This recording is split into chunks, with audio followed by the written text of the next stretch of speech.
Assalamualaikum warahmatullahi wabarakatuh. Dalam video ini saya akan menjelaskan proses terbentuknya kesadaran nasional dan perkembangan pergerakan kebangsaan Indonesia part yang ketiga, yaitu di masa moderat. Ada Parindra, ada Gerindo, dan juga GAPI. Di masa moderat, sejak tahun 1930, organisasi-organisasi pergerakan Indonesia mengubah taktik perjuangannya. Mereka menggunakan taktik kooperatif atau bersedia untuk bekerja sama dengan pemerintah Hindia Belanda. Sebab perubahan taktik ini disebabkan terjadinya krisis Malaysia yang melanda dunia.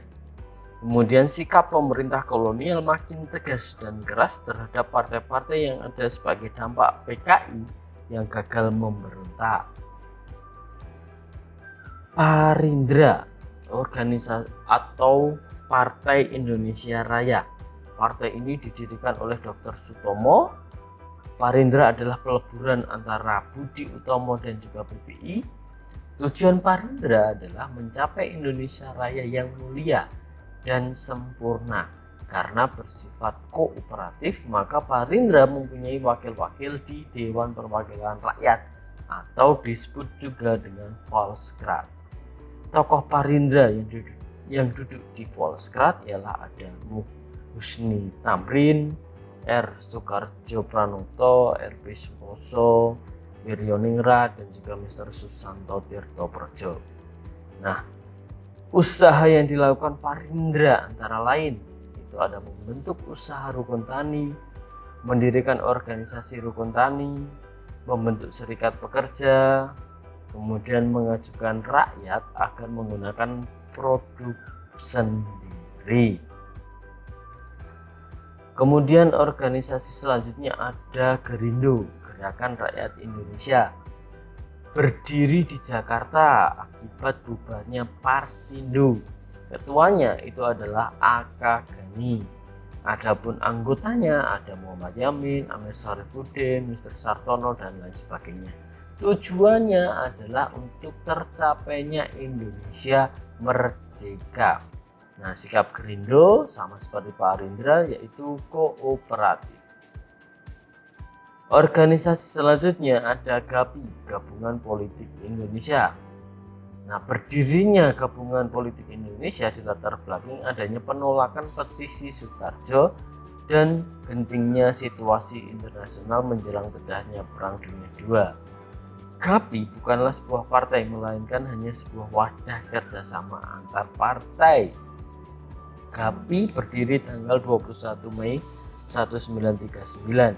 Nah, partai yang tergabung dalam GAPI antara lain Gerindo, Parindra, Pasundan, Persatuan Minahasa, PSII, dan juga Partai Katolik. GAPI menuntut hak untuk menentukan nasib dan pemerintahan sendiri. Pada kongres yang pertama, GAPI menuntut Indonesia berparlemen. Nah, ini petisi Sutarjo yang menginginkan untuk Indonesia berparlemen, di mana parlemen itu isinya hanyalah orang Indonesia saja. Sementara Volksraad itu di dalam parlemennya itu ada orang Belanda dan juga orang Indonesia. Nah, sementara hak dari orang Belanda itu lebih besar daripada orang Indonesia, harusnya juga mempunyai hak yang sama. Tapi ini tidak disetujui oleh Belanda, akhirnya dibentuklah GAPI. Tujuan GAPI menuntut pemerintah agar Indonesia mempunyai parlemen sendiri. Tuntutan Indonesia berparlemen terus diperjuangkan dengan gigih.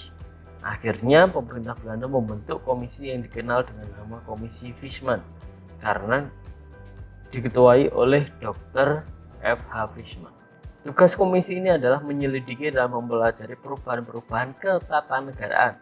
Namun setelah melakukan penelitian, Komisi Fishman mengeluarkan kesimpulan yang mengecewakan bagi bangsa Indonesia.